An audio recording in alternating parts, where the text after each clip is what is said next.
diferente. Este otro es el canto del cenzontle. Es un ave.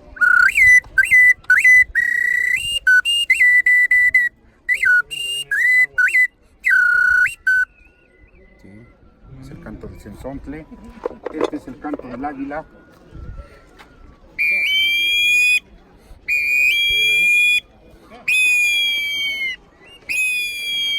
El canto del águila.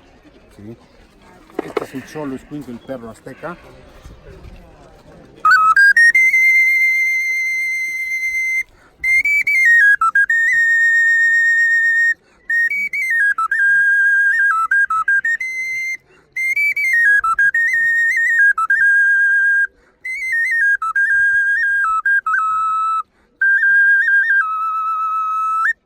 ¿Sí?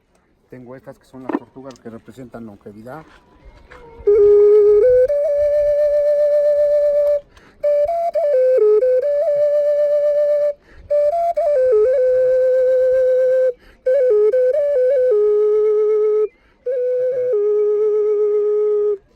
¿Sí?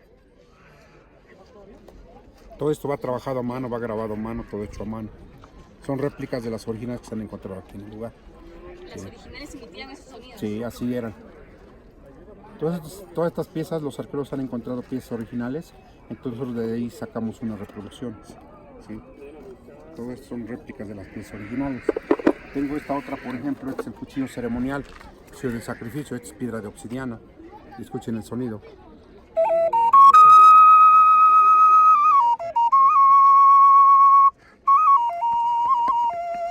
¿Sí? Todos son instrumentos de viento, pero al fin cada uno tiene un sonido especial. ¿Sí?